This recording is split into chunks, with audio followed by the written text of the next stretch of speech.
There's a fight between inside and outside environment forces.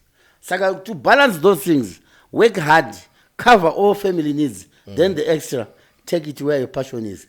Tomorrow you drive an impossible car with that talent. Meki urukunzwe manotsa kutawa nemusharuka. That is a mammoth task for most musicians. One, I would start with the ignorance. Kusaziwa kwakafanira. Most artists, they are not ignorant. They are ignorant. They are not aware of the current trends in terms of online. Ndapedza kurima zvinhu zvangu ndichazvita siku zvisvike kuwani ndichazvitengesa sei ndichazvita sei saka imimi strategy nyamusha. I'm conversant with quite a number of things, maybe because I'm an enlightened person. It's like when you have nice tomatoes, they are looking nice. You put them in the basket, you cover with a wool, you put them there, and someone with very bad tomatoes puts them there. People will just come and buy those ones because that's what they are seeing.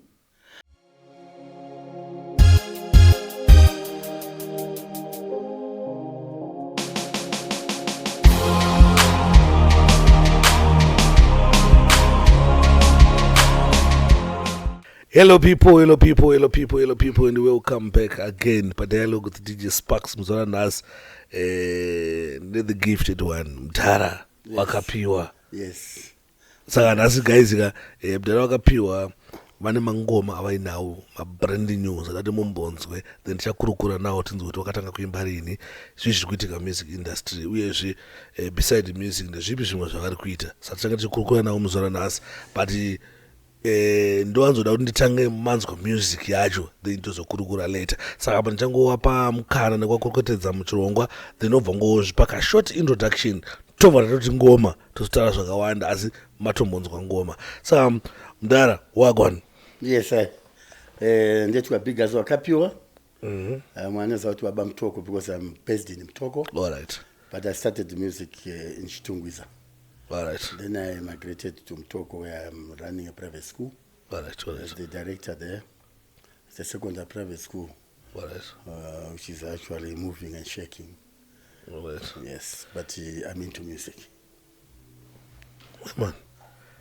At least ndara panjo ndafarira pakutaura kwamaita vazhinji maartist kana vazhinji vari muarts vanobva vazongoramba vachingoramba vakabatira one side but imimi ndatoona tozoni mukurana a-private school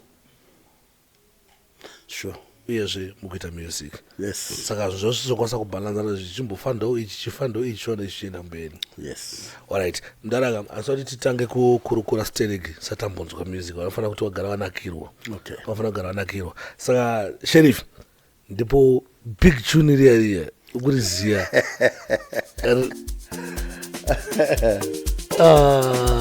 Haibo. Biggaz Wakapiwa. Chibaba.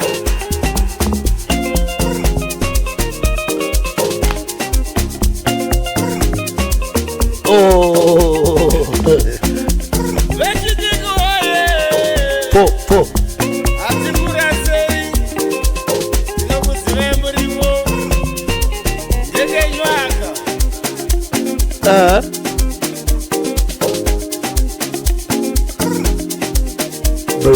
Brand new. Latest 2025.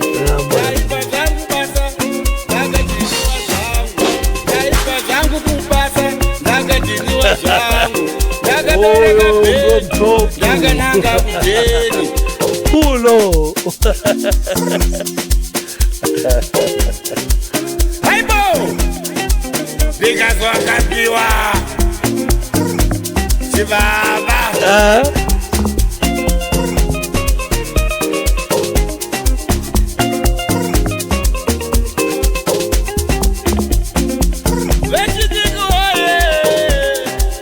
DJ Sparks. Yeah, man.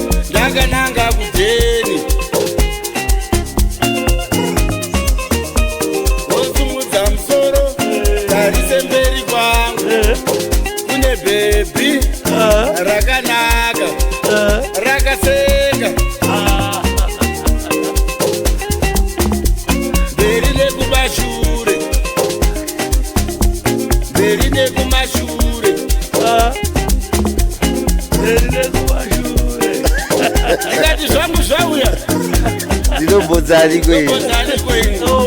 Biggaz Wakapiwa. Baby ndianiko ndoda kufamba newe. Baby uya kuno ndoda kufamba newe. Anditi zvekujolo ndoda zvekurora. Anditi zvekujolo ndoda zvekurora. Andei kwavatete, andei kwavatete. Akakabvuma zvangu zvaita. Ona akakabvuma ndikati zvangu.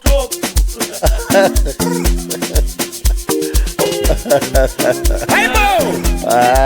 Biggaz Wakapiwa. Javi acha atiburukizwa. Aburukizwa. Watu bisire magdiviti ile javi acha. Ile javi acha.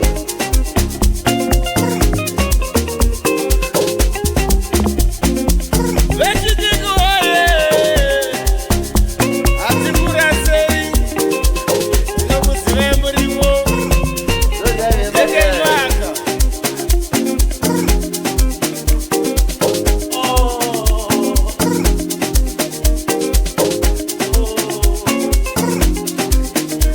Ndaipa zvangu basa, ndakadhiniwa zvangu. Ndaipa zvangu kubasa, ndakadhiniwa zvangu. Ndakabereka bhedhu, ndakananga kudheni. Ndosumudza musoro, tarise mberi kwangu. Kune bhebhi rakanaka, rakaseka. Mberi nekumashure, mberi nekumashure.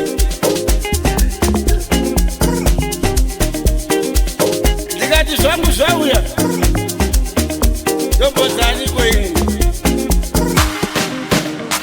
Baby ndianiko ndoda kufamba newe. Baby uya kuno ndoda kufamba newe. Anditi zvekujolo ndoda zvekurora. Anditi zvekujolo ndoda zvekurora. Handei kwavatete, handei kwavatete. Akakabvuma zvangu zvaita. Ona akakabvuma ndikati zvangu zvaita. Amwana kechikoro kadiki diki ndekakanaka.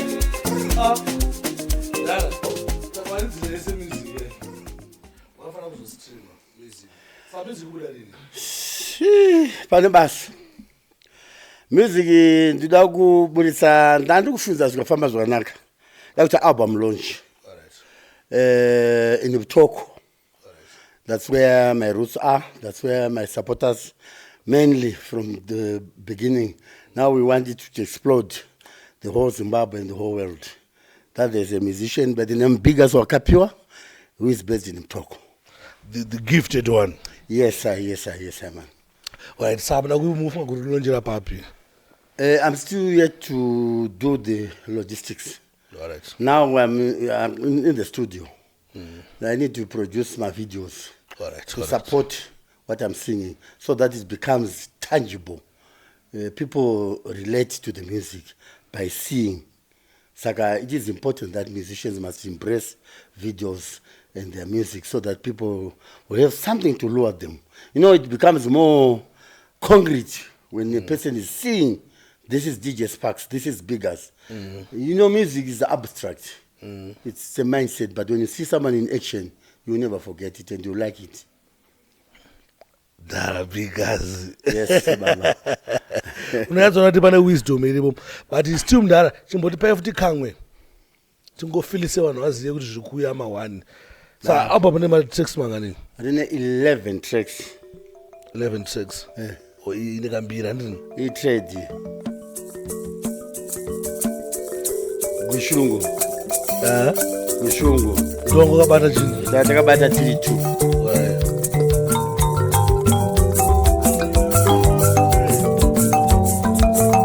Ekane waro. Changamire. Dzematari, dzemadhara madhara.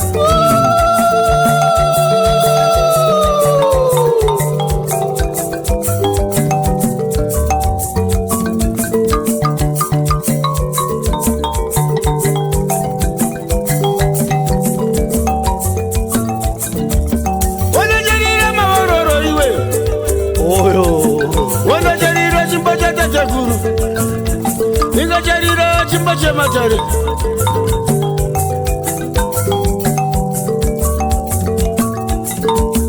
wanajarira maororo iwe wanajarira chimba chematare wanajarira chimba chatetekuru lokaisono chakamire wanatungamira ishangamire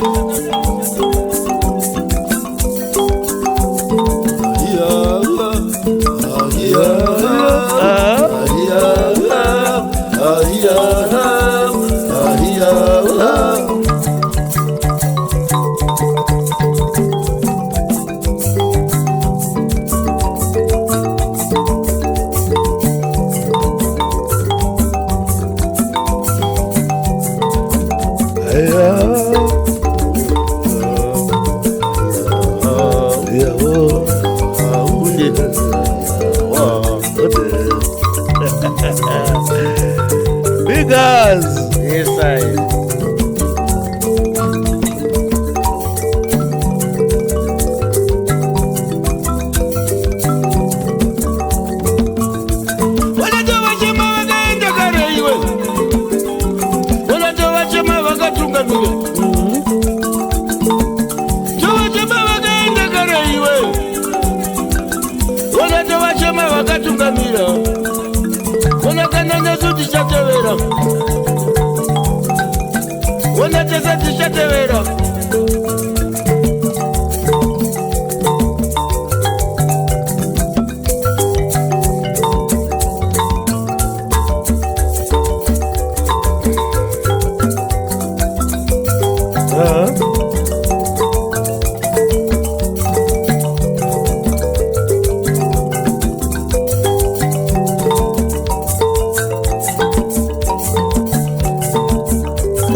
Pakaipa vanobva vaswedera padzi vakuru vacho dzinenge dzarira dzepasichigareka.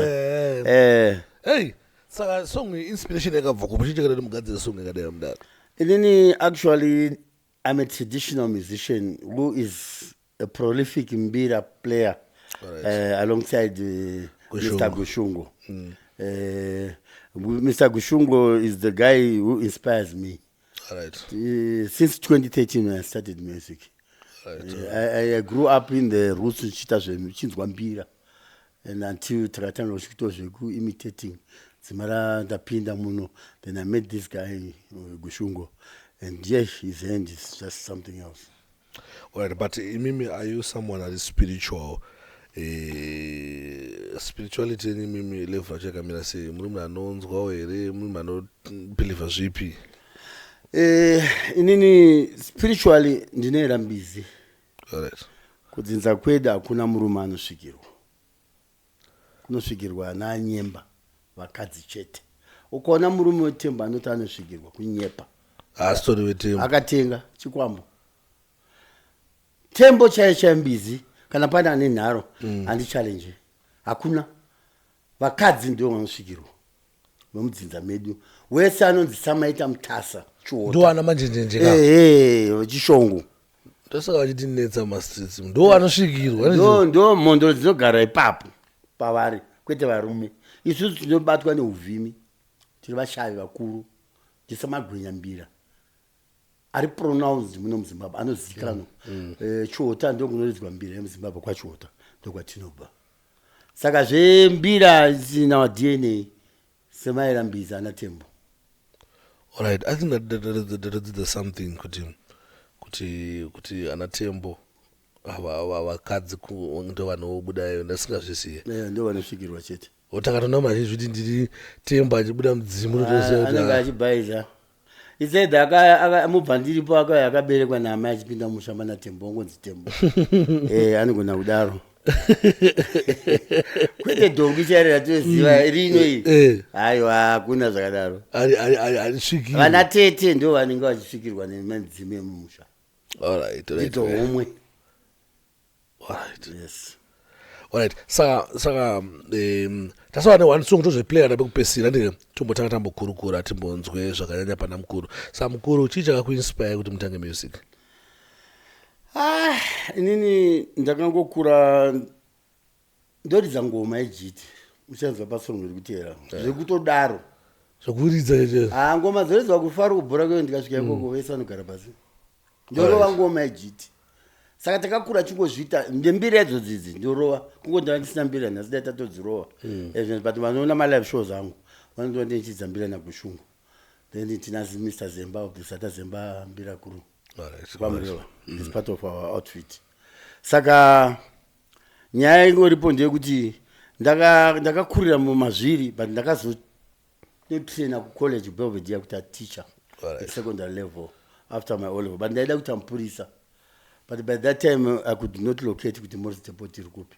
If I tell a person today kuti ndakasvika kusvika O-level ndisingazivi kuHarare, people will be shocked.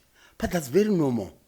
And I think it was good for us. Social upbringing yedu isusu ine ubuntu wainawo.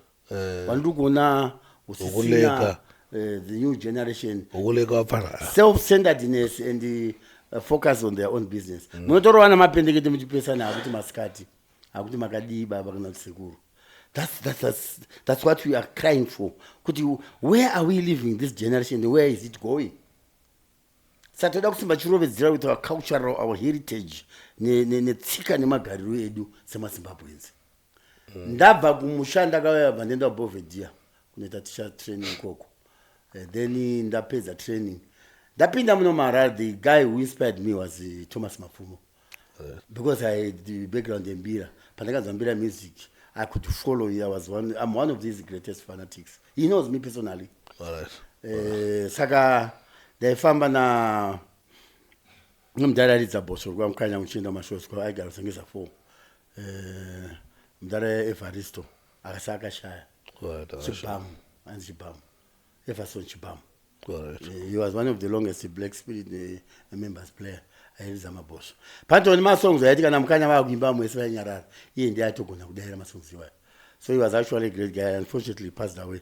So izvozvo kubva kwakazoita mukanya muZimbabwe, that created a void. And I said to myself, who can I tell kuti enda unoplaya Mbira music? That's our music that we want. I could not find anyone. Japresa by that time, and these other young guys were not even there. Then I said to myself, I think I need to start something. Then I started a group. Boom, 2013. I did a song known as Titsikinure. It's a 12-minute long track. But it's deep mbira without any instruments like this one.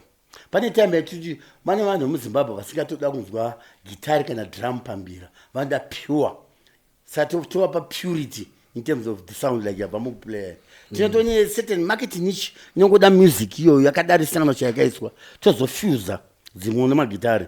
Then we have to make sure an album rine song for each and every generation. Yatatenga kudzwa ndiyo pana chidiki when they are vibing, it's easy. Then we need to groom those youngsters who are crazy what was coping them this. We cannot just tell them where they don't understand mbira. You get what I'm saying? I have to first of all do piano. I bring them closer to me. Then it's easy to end the button stick and mbira kwa. That's my fight as a teacher. And in my school, I've got a school outfit, school band, which is going to record about 3 tracks very soon. All right. So how do you manage nyaya dzekuchikoro muchidiwa ikoko music muri kudiwa futi munozvibalansa sei? Mukomana zvakangofana nemusikana kana nemukomana wada baba namai ake vari pataita anowana nguva anomuwanira nguva. When you have passion for something, time is there. Osa chinongodiwa chete mumadhira passion and don't look for money. Money will look for you. The moment you get into music looking for money, you are lost, you are gone. Because music must be calling. It has to be talent in the DNA, deoxyribonucleic acid. Amen. If it's in there, nothing will extinguish that fire. This is what happened to me. Imagine 13 albums without being known, but I'm still living. Now it's my time, boom. God is doing something, it's opening my doors. Right. So far, my 13 my album. My mashanda na nichijaitika my album. It's a long journey. Gushungwe is one of the guys that have stood with me for such a long time. There are some ups and downs in the music industry.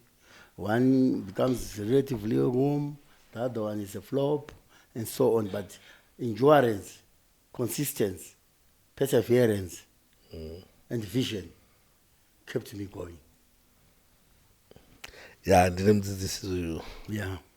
So that's why you find I had to use the other flip side of my coin. Every person in life is like a coin. You have a head and a tail. So if the head is music and the tail is teaching, but food on the table can be brought by teaching, you go and do teaching whilst you are doing your music so that you can sustain yourself and your family. Women, they break a lot of successful women. Why? They think using the surroundings. They look at the kids. Their immediate needs. They are focused on immediate needs. I'm not blasting women, but they are correct. Moyo kubereka. Aungati mari $100 akunorekoda song. Yawasikuziva kuti ichabuda kana kuti haizikubuda. Mwana angambomira kuenda kuchikoro. These are the basics. Saka varikadzi vanenge vatoti tanga mapedza zvomuno. Iwe power iya the drive, the intrinsic motivation iri mauri. Inenge kuti enda unorekoda. You get what I'm saying? There's a fight between inside and outside environment forces. Saka to balance those things, work hard, cover all family needs, then the extra, take it where your passion is. Tomorrow you drive an impossible car with that talent. Meki urukunzwe manotsa kutawa nemusharuka. Mbana wangu ndi artist ya. I think akudzidza nevamwe vari kuona vari kudzidzawo futi kuziva kuti because chinowanzoitika nje kuti kupalanzisa chinhu chikukupa mari chisiri kukupa mari nechaunoda iwewe mumwoyo mako. Because I still remember ndembora randakasvinura ndiri paindaneti ndengofila kuti indaneti pane something chikuona ngotipowa mari ndandakasvinura kuti even madam badeno aitoti akweyo usotakarara anyangopasina zvandiri kumudisturba ndakaisa maheadphones ndiri paindaneti ndichiona zvandaiona usotakarara shamwari. Saka ipapo ndakaona kuti pambari very difficult kuti kusiya kubalansisa zvinhu zvinokupa mari nezvisiri kukupa mari zvaunonzwayo. Alright. Saka asi imwe dambudziko rinoita futi nemaartist anonzwa kuti munopachitawo sei ipapo. Because dambudziko nemaartist ndekuti anenge achifila zvaari kunzwa kuti nda kuzvibudisa pamicrophone. But haazokwanisi kunzwisisa kuti zvoni ndapedza kurima zvinhu zvangu ndichazviita sei kuti zvisvike kuwani, ndichazvitengesa sei, ndichazviita sei. Saka imimi strategy yamunoshandisawo pakumaketa music yenyu ndeipi? Because chiitika ndechekuti choita timurecord, I'm sure inani ngekayake ngamutetaura kayake kari mauri kayake ndingachikudrive kuti enda kustudio chamwepo ndingochikanzwa mauri. But now waimba song wanayo wainzwa waiteerera asvisiri mukati zvabuda manje. Saka how do you handle nyaya dzemarketing music yenyu kuti distribute inowanika papi, toiwana papi music ikati tiida? You are correct. That is a mammoth task for most musicians. One, I would start with the ignorance. Kusaziva kwakafanira. Most artists, they are not ignorant. They are ignorant. They are not aware of the current trends in terms of online, radio airplay, newspapers, magazines, live shows, you name it. So with me, I'm conversant with quite a number of things, maybe because I'm an enlightened person. It's like when you have nice tomatoes, they're looking nice. You put them in the basket, you cover with a wool, you put them there, and someone with very bad tomatoes puts them there. People will just come and buy those ones because that's what they are seeing. Do you know we've got better artists than what we think we have today, but they have not been discovered? And there's a tendency of people having a bias towards certain products, overrating some products, underrating some products. You know, the controversy of today. I go on papers, I go to the radio stations, Radio Zimbabwe, National FM, but with the time you see what is happening now. These things are slightly being pushed bit by bit into the periphery. You get what I'm saying? This is the reason why you see now we are coming into the core with the podcasts. We are going on these interviews with the guys who are high rolling, the top dogs, you know what I'm talking about. Those guys who push things on the internet, who go online, and thousands of people get to know the products. So how much I've paid here, there's a young guy in Mtoko that I know, he can't even afford to be here. But sometimes if I get the opportunity, I can pay for him so that he can come as an elderly person. The idea is to groom young boys, leave them with the leaguers, give the batons to them. We are going. You know, I've got a song which I recorded. Aging is something that is inevitable, but you've got to prepare for it.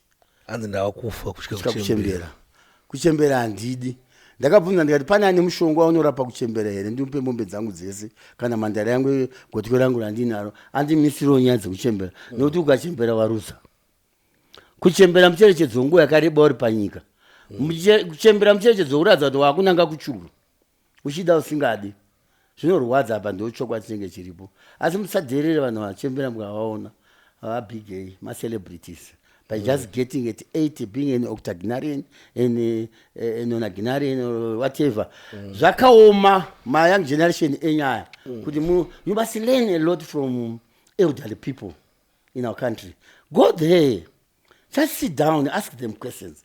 How did you manage to be where you are today? You get what I'm saying? If you try him, he will show you the other side. If you bow before him and pray, Lord, I want life. I don't want women. I don't want to be a womanizer. I don't want to speed on the road. I don't want this and that. How many people are we losing next gen? Young people. Why don't you stick to the basic principles of driving on the highway? You flout rules left, right, and center.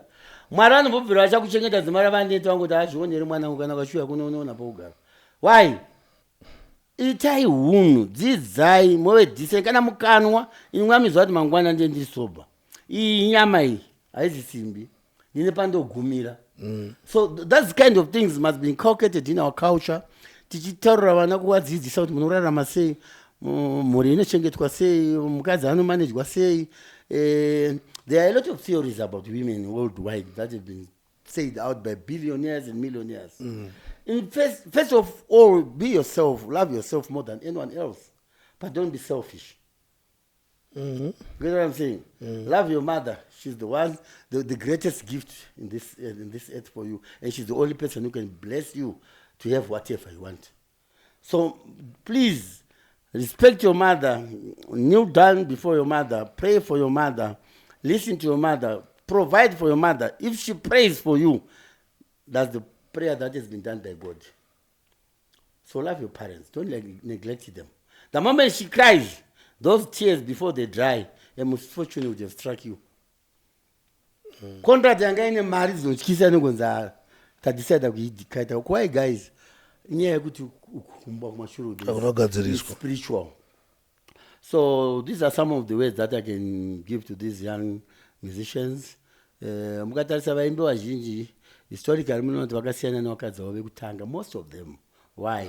There's a lot of turbulence when you are starting in music.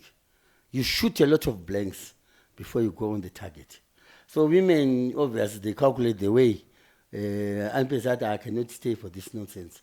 This guy does not sleep at home every time he's out on shows and he's dating other girls there. Why should I hang around? I don't do anything.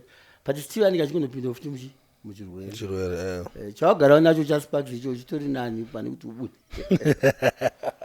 Right. Saka nananyarara zvangu kubvunza bo ndanichona kuti pane wisdom yakawanda singete ngamuchishare inogona kubatsira 1 2 3 4 vanongoita se vanongo vachiona. Right. Ngedzoke back ku music. Saka album muri kuita iri mukuita ma producers api? Yeah, album ndikuita ma producers 2. I really wanted the 3, but the other one I failed to fall into his what you call timeline. Ndakatora Marcelo bandampa 4 songs, Makumbe bandampa 4 songs. I wanted Mono Mkundu, is great, and my 4th would be Botonya Montera. I've dealt with them, all these guys. Music is killed by the producers, not because they want, but they are producers who do not have the ability and the skill to raise you up in terms of sound. So it is advisable for all young upcoming musicians. It takes one song to change the complexion of your game. You don't need thousands of dollars. You will never raise it. Just ask who is the best artist. Select your best song that you think. Boom, you go there. One single song will take you all over. But the challenge will be sustaining the pressure. I've got the number. I'm happy to be on my 13th album before a hit. And my hit is due now. On this album, obviously. I prayed to God, He's going to give me that one. I'm going to have a hit. Level of faith. Yeah, it's there now. This year is happening. So, vachidiki vari kutanga kupinda music. Usatsvage mari yakawanda yauyikwanisa kuunganidza. Enda unoisa song 1. Woisa iri right. Iyo inogona kuzokunzira ma-promoters. Inogona kuzokunzira vanhu vaona talent yani rako. I was delayed by producers as well. I'm one of those guys who, that's why I'm sharing it with other guys. Anenge asikatoda kuti unenge usiri kutsinye ba kusatoziva kunenge kutori pari. Saka veteerera vari kurira kuti mukugona kudzerwa kupi woenda ikoko unotsumza one song yako boom waenda. So that is what call my visuals pa album matakaita se ma visuals ndanoita kuti ma videos ari bobo nda kuona onda same amtash nakasineta izvo pandato level yandava ndizvo ndafuna ndatotaura ndikati ukashaya visual hapana kwari kuenda ndakutangibilize the intangible, make things concrete. I must be known. Do Biggaz Wachabo. You see now people start relating to people in videos. Saka videos. I think I'm going to do 3 videos. All right. Yes. I'd call any collaboration ya Mungu na kuti isiro pa this album. Apa ndakato collaborate na Obechari. All right. There's a gospel track for the mature ladies and women who are, prayer warriors. I have a song which is nice for them. All right. I did it with Obechari. I like that guy. He touches me. When he sings, sometimes I end up shedding tears. The way an artist listens to music differs completely from an ordinary person. There's something that touches our soul. Saga, I like Obechari. Then I did a Sungura song with the Makingwazi. All right, Makingwazi. It's nice. It was never promoted as well. It's there. Then I did with the Wirimai Nedega, Zwarembira. I did Tiziginure, my first song is there. I did with the Tete Pipilo. I did with again this guy the Mushangwe. Kenneth Mushangwe. I did another collaboration with him. So I have quite a number of artists whom I've collaborated with. And I'm very happy with that. All right. So matara zvinhu zvakanaka singaiti ende vanonzwa nekudzidza vadzidza. But ndapi mamwe mashoko amungade kuudzawo muri Zimbabwe musati ataimba song ndekupedzisira asati anzwa song ndekupedzisira uyezve nemamwe mashoko amungade kuudzawo mamwe mafellow artist ari muchini ichi. Thank you very much. Chekutanga ndoda kudzidzisa maZimbabweans kuve patriotic. All right. Kai chinzi patriotic zvinomborevei kuda nyika yako iwewe dunga munhu first, put your country first before anyone. Usataure zvakaipa nezvenyika yako nekuti iyo ndio uchaipa, because what you speak is what you hear, what you speak is what you attract. Don't have time to hate anyone. You have time to go and try to correct someone. If you see things are not properly being done, give advice. This song will tell you Zimbabwe. Mchanzo mashoko arimo. I'm the first artist akapimba akwanisa kupimba nyika. Right. You get what? Do you understand what I'm talking about? Ndine muyimbe muZimbabwe atanga kuti Zimbabwe ndinokuda uyatidanani. Right. Kuti uite pepi rangu uve mai vana vangu. Right. Zimbabwe is a she. Zimbabwe is a lady. Zimbabwe is a mother who is 42, 43 years old from independence. So I'm talking to this lady. I'm talking about Zimbabwe because I'm patriotic about Zimbabwe. I've gone out of this country, guys, you will never like it. You live like under trepidation. You are afraid of anything can happen. Home Affairs can deport me to Zimbabwe. Thugs can pounce on me. I can be mugged anytime. Ask people in diaspora. They've got a lot of reservations. You get what I'm saying? No matter I've got all the documents. In Europe, I'm not being racist, but being black is like a sin. I've been in UK. I've been in South Africa. I've been in Namibia. I've been in Botswana. Just to see how things are happening there. I'm telling you, Zimbabwe is the best. All right. Zimbabwe is number one. But when you are here, you don't see it. But when you go out there, you come and land at the airport and you start to say, Pambernes ZANU-PF. Why? We're talking about the black majority. As much as people want change, you must change first before anything changes. All right. We can change governments, you still remain who you are, nothing changes in your life. So it is the mindset. Don't put hatred in front. It will make you fall down.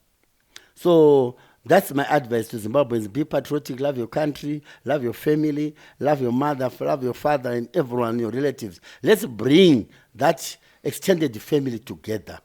These things of just pointing out that we are being bewitched by this, but you are bewitching yourself. You are number one. You are the number one bewitcher of yourself in most cases because of your mindset. Just pray to God because He's in charge. God is in control. No one can overpower God. So all the demons, all the evil spirits, they'll run away if you are holy, if you talk to your God. You take a seat. There's a time I sit here and I put a chair there, and there's no one. I say, God, may you please take a seat. I want to talk to you, my Lord. The moment I finish talking to my Lord, what I want comes to pass. This is true. It is what you believe, because life is spiritual.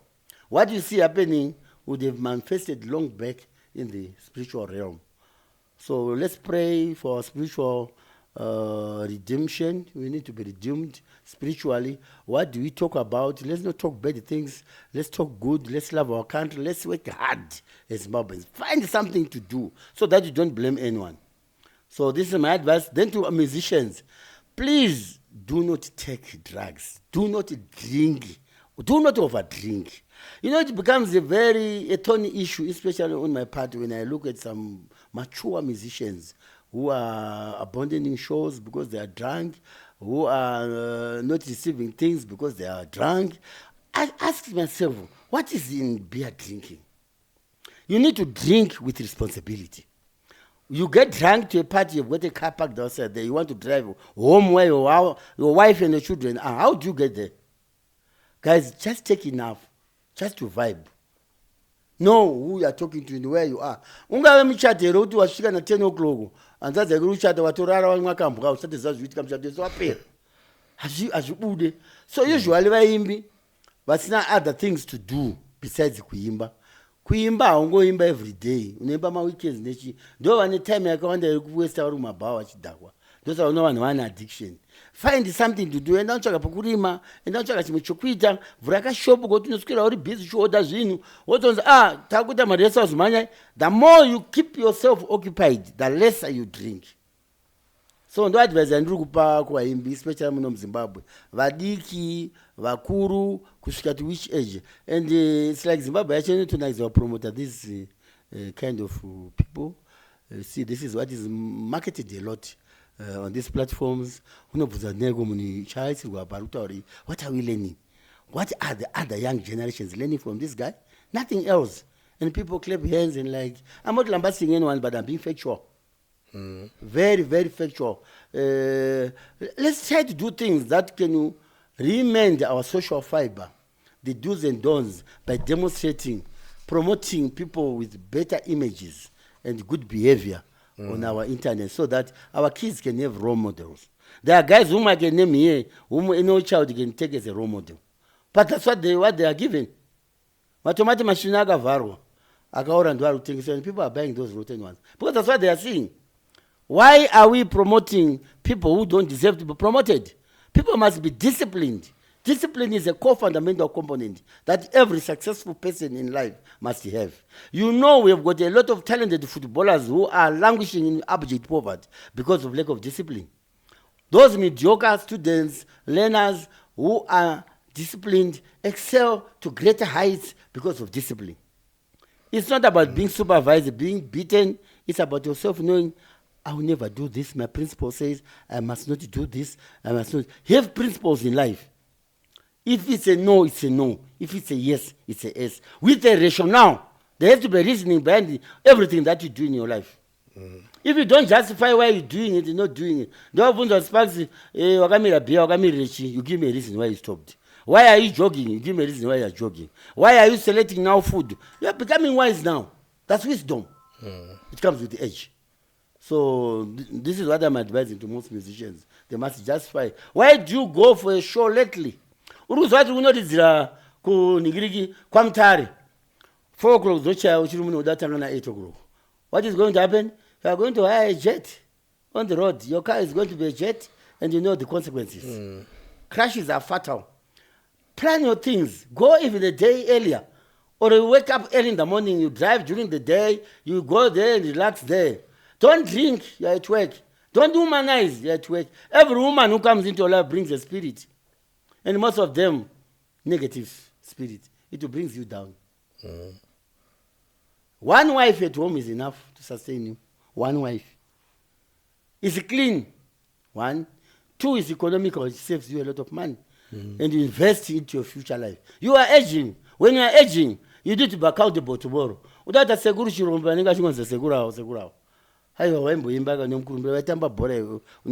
be someone. So we need to do a lot of counseling to these young guys. Some of them are already gone, but you still have those who are coming up. Must teach them. Because guys, life is 1, 2, 3, 4, and I'm not vadzikama vari mudzimba imi momite hunhu varume awandi murume handibvuzwe aiwa hakuna zvakadaro. You are one as a family. Do you know ukaita chinhu chisina accountability muupenyu hwako unoita rombe ityika kuti mukadzi wangu andibvuzwa mama muri kupi watoo munhu ripota pesi pauri ndiri kwakati madhamu watoo munhu kwete kuti uri kumutyava uri kutyira upenyu hwako. Makungu zvaakatya mangani akafa. Mangani makungu akafa nekutya. This is what people should do. Thank you. Wisdom.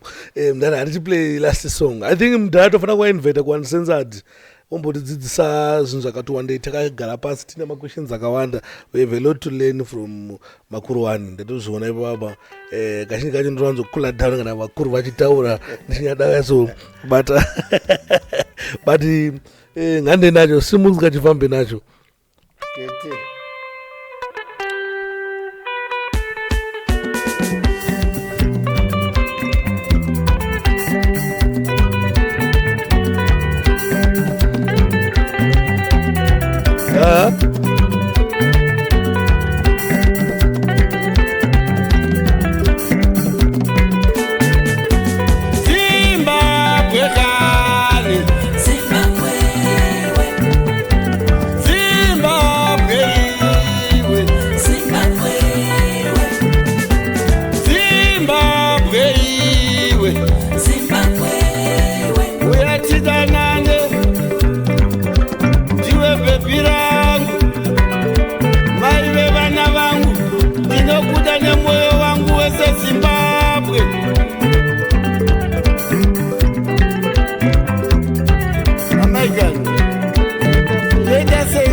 Mozie chingwa Zimbabwe, moyo wangu urere pauri.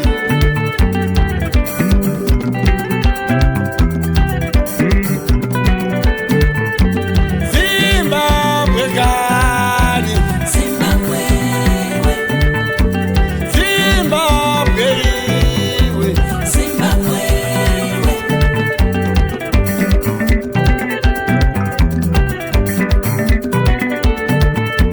Zimbabwe gani, Zimbabwe we. I will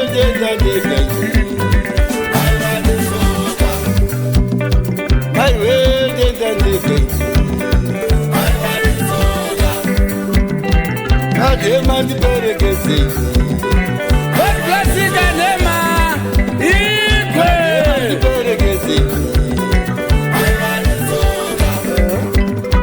Budi budi perekesi. Chitim. Chivayo di perekesi. Kinje di perekesi. Munashe di perekesi. Muvazi di perekesi. Laila di perekesi. Lipamba di perekesi. Makosi di perekesi. Garise di perekesi. Mushi di perekesi. Puja Meja di perekesi.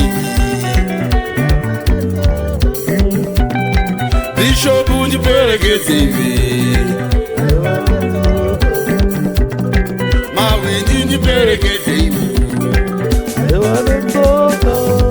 Kunomwiwa wawa wematanda. Chivangu nemaheu. Kunobikwa zvinonaka. Takura nenyemba. Muriwo nedori.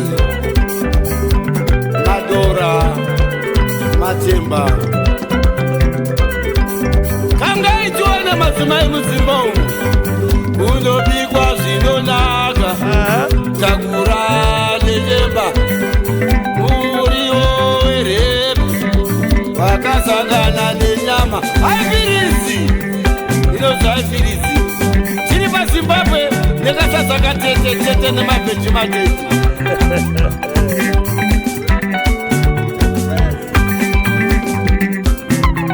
Chibikire bhinzi. Bhinzi. Vanoda bhinzi. Vakura bhinzi. Vakomana bhinzi. Vasikana bhinzi. Vanoda bhinzi. Vanamai bhinzi. Vakura bhinzi.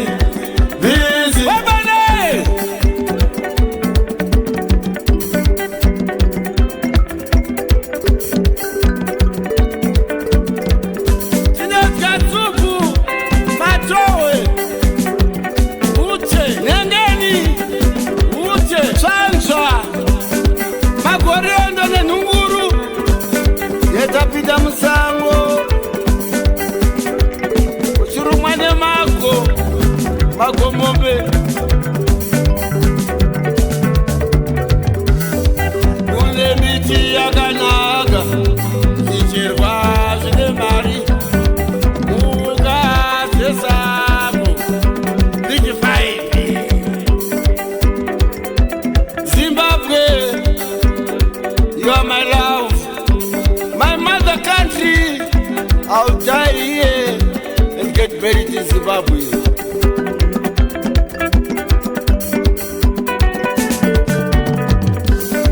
Tono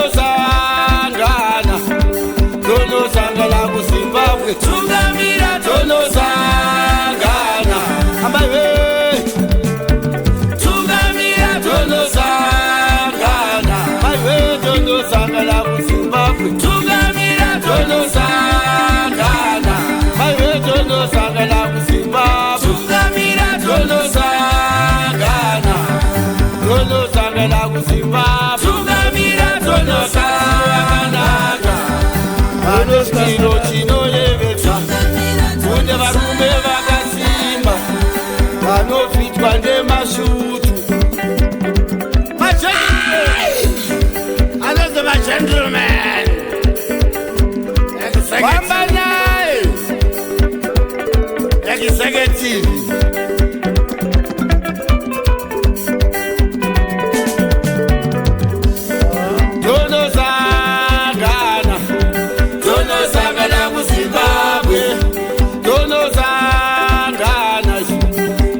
Sangana ku Zimbabwe, tono sangana, maiwe tono sangana ku Zimbabwe, tono sangana, baba tono sangana ku Zimbabwe, tono sangana, tete tono sangana ku Zimbabwe, magweja ndiperekezi, aiwa ndetsoka, mashofe ndiperekezi.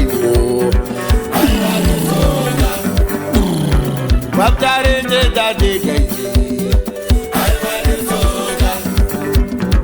Wamrewa ndenda dekai, aiwa ndetsoka. Marondera ndenda dekai, aiwa ndetsoka.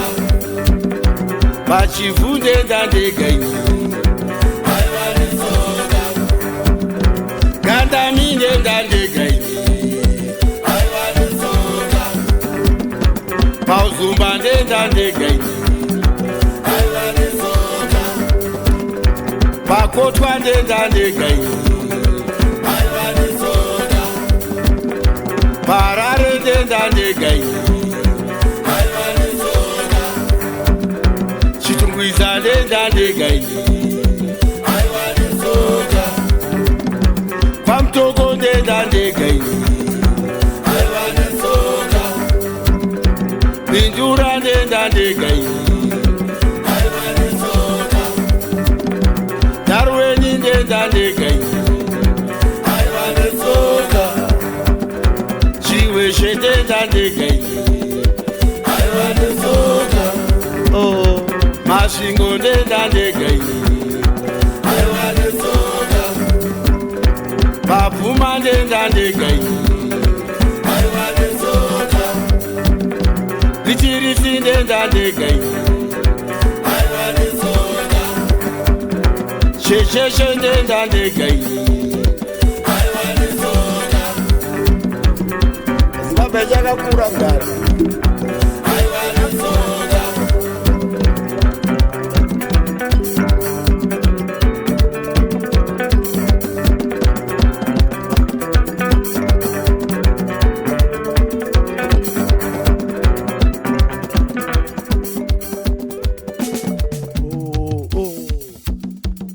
With that, we are out. Thank you.